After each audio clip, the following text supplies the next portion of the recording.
जैसे आपने बताया कि जाते हैं नहा धो के जाते हैं, तो नहा धोने के बाद गांव में जब जाते होंगे, जाते समय गाड़ी में बैठते ही आप सोचते होंगे, प्रार्थना करते होंगे, हे ईश्वर आज कुछ समस्याएं ना दिखाए लोगों को, क्योंकि गांव में जब आप जाते हैं तो समस्याओं के लोग अपनी शिकायतें ज़्यादा करते हैं, ऐसा भी सुना है।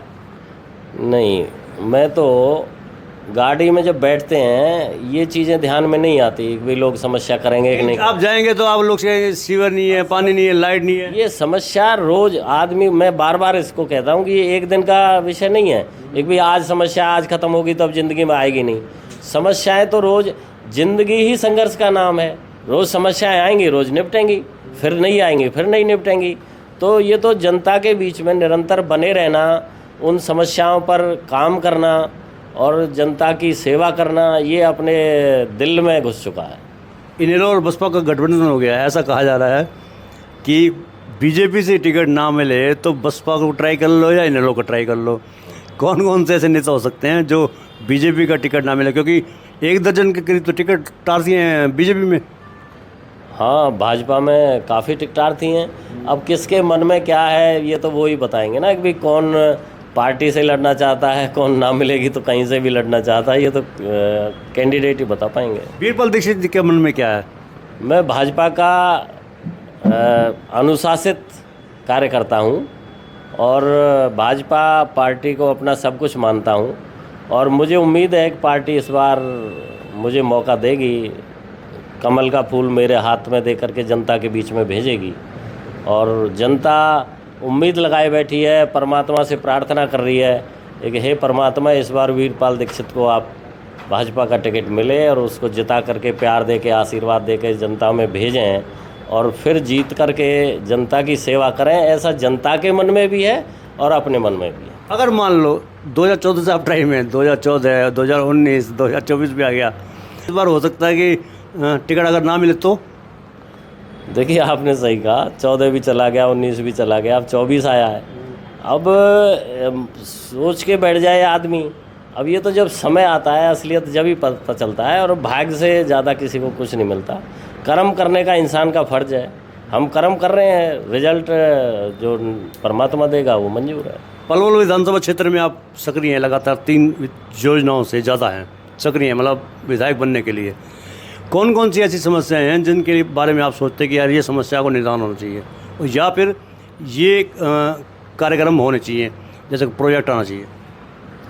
देखिए, अभी भाजपा ने जैसे ये बहुत अच्छा पेलक में जो ऑल इंडिया मेडिकल इंस्टीट्यूट की ब्रांच आएगी, उससे हमारे पूरे क्षेत्र को दूर दूर तक भी, यूपी तक, इधर अलीगढ़ तक, इधर कोसी मथुरा तक और हमारे पूरे हरियाणा के दक्षिणी क्षेत्र को बहुत बड़ा फ़ायदा होने वाला है, बड़ी सुविधा मिलने वाली है।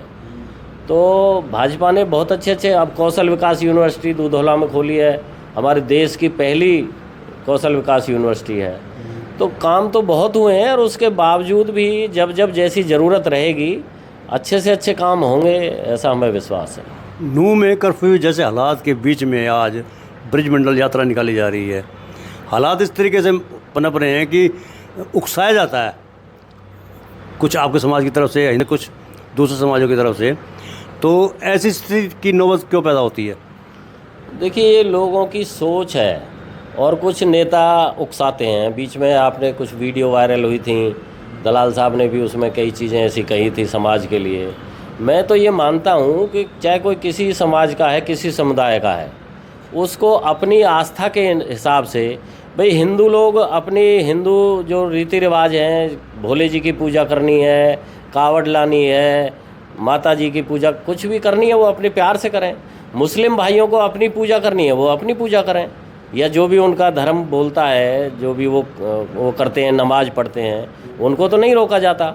तो किसी को भी, मेरा कहने का मतलब है कि हर वर्ग, हर समुदाय को आज़ादी है, वो अपना अपना काम प्यार से करें। अगर कोई किसी में दखलंदाजी करता है तो वो उनकी गलती है और फिर जनता उनको सबक भी सिखाती है।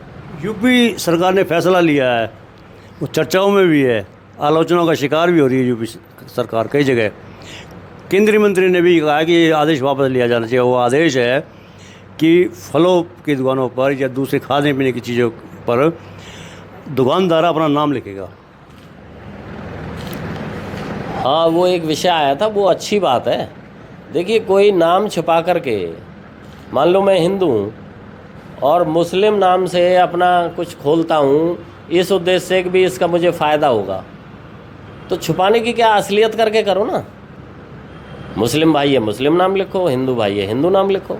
नहीं, ये इसके पीछे ये वजह नहीं है, लॉजिक ये नहीं है, इसके पीछे लॉजिक कुछ दूसरा है। ऐसा कहना है कांग्रेस का, समाजवादी पार्टी का, उनका ये कहना है कि ये हिंदू और मुसलमान धर्म के बीच में सरकार बांट रही है। नहीं नहीं, सरकार नहीं बांट रही।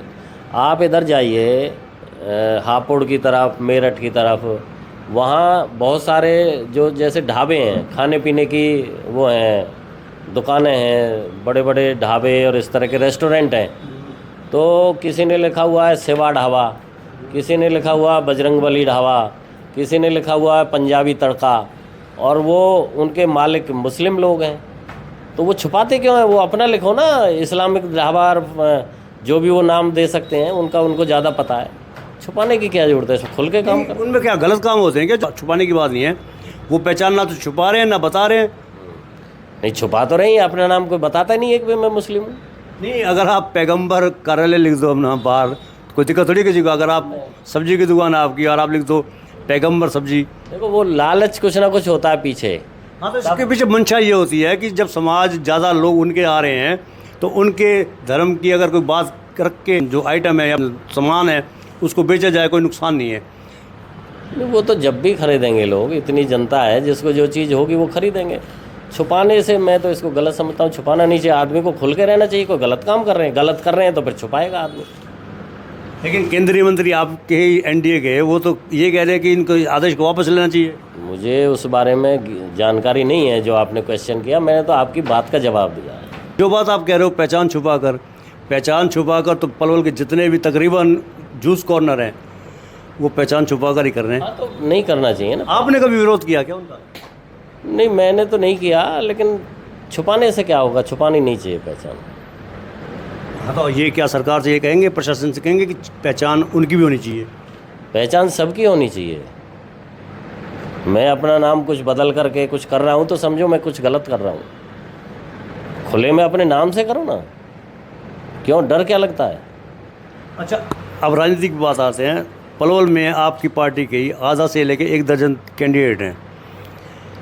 आप अपना मुकाबला किससे मानते हैं? दीपक मंगला से मानते हैं, संजय गुर्जर से मानते हैं, राजीव कत्याल से मानते हैं, राजेंद्र फैसला से मानते हैं, गौरव गौतम से मानते हैं? भूटानी जी, मेरा किसी से कोई मुकाबला नहीं है। मैं भाजपा का समर्पित कार्यकर्ता हूँ। भाजपा ने मुझे जिम्मेदारी दे रखी है। मैं पूरी ईमानदारी से, निष्ठा से, सुबह से रात तक जो मुझे काम मिलता है उसको पूरा करता हूँ। जनता के बीच में जाता हूँ, जनता की सुख दुख की जो भी मेरे से बन पड़ता है मैं भरसक प्रयास करता हूँ कि मैं अच्छे से अच्छा जनता के लिए सेवा के कार्य करूँ। मेरा कोई मुकाबला नहीं है किसी से। पार्टी हमारी सब कुछ है, पार्टी जो निर्णय लेगी वो हमें मंजूर है। अच्छा, जो ये आपका कार्यालय, लैपटॉप भी रखा हुआ है, यहाँ पर लोग आते हैं, उनका किस प्रकार से आपका इस कार्यालय फायदा करता है? देखिए, ये कार्यालय जनता का कार्यालय है, जनता की सेवा में समर्पित है।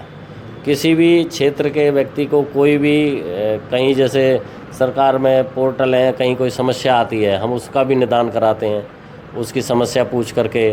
किसी को कोई ज़रूरत लिखाई पढ़ाई की करती है, कोई एप्लीकेशन लिखवानी है, वो भी लिखते हैं। छोटी मोटी जो इस तरह की चीज़ें जिनमें हम मदद कर सकते हैं। और बहुत सारे बेचारे जो शकुनी योजना बन रही है उसको भी, उसमें भी कुछ सब जो भी यानी कि आपका जो ऑनलाइन जो पोर्टल हैं उनमें जो होता है वो आप करते हैं, उसका फीस चार्ज लेते हैं आप? नहीं, कोई चार्ज नहीं, हम फ्री सेवा है। जो भी हमसे बन पड़ता है, जितनी भी हम कर सकते हैं उतनी मेहनत मदद। कोई आधार कार्ड, पैन कार्ड चेंज करवाना चाहता है, नाम, एड्रेस? अपनी तरफ से कोई पैसा हम नहीं लेते। हम तो जो सरकार की पॉलिसी चली हुई है, उस किसी भाई को उसका पता नहीं चल रहा, उसकी जानकारी देते हैं, उसकी मदद करते हैं। कोई ऑनलाइन एप्लीकेशन डलवानी है, अप्लाई कराना, वो करवाते हैं, सब कुछ करते हैं, हम कोई पैसा नहीं लेते। ये खाली विधानसभा क्षेत्र पलवल के लिए है या हथीन होटल? केवल पलवल विधानसभा के। अच्छा, इसका राजनीतिक लाभ लेना चाहते हैं आप? हैं नहीं, लाभ तो लेना चाहता ही आदमी। देखो, स्वार्थ हर किसी के पीछे होता है। हम तैयारी पलवल विधानसभा से कर रहे हैं, हम यहाँ काम करें हथीन विधानसभा का तो कोई हमें पागल बताएगा ना। हम जिस क्षेत्र में काम कर रहे हैं हम उन लोगों के लिए समर्पित हैं। आज सोमवार है, पहला सोमवार है, आज से सावन का महीना शुरू हो गया, क्या कहेंगे? मैं भोले जी के चरणों में नमन करता हूँ और ये बहुत खुशी का विषय है। आज सावन का पहला सोमवार है और श्रावण मास लग गया है, कृष्ण पक्ष शुरू हो गया, आज प्रतिपदा है। और भोलेनाथ सबका कल्याण करे, सब पर कृपा बनाए रखे। और भोलेनाथ से मैं प्रार्थना करता हूँ, भोलेनाथ इस बार मुझे मौका दे हरियाणा विधानसभा में पलवल से, और मैं लोगों की सेवा करूँ। बहरहाल ये थे हमारे बीच में वीरपाल दीक्षित, जो पलवल विधानसभा क्षेत्र में सक्रिय हैं। आपने उनके विचारों को सुना, और हमारा तो आपसे अनुरोध है कि नीचे दिए हुए कमेंट बॉक्स में आप एक प्रतिक्रिया अवश्य दें, और हमारे पेज को लाइक करें, फॉलो करें, इस लिंक को ज़्यादा से ज़्यादा शेयर भी करें। धन्यवाद। जय हिंद, जय भारत।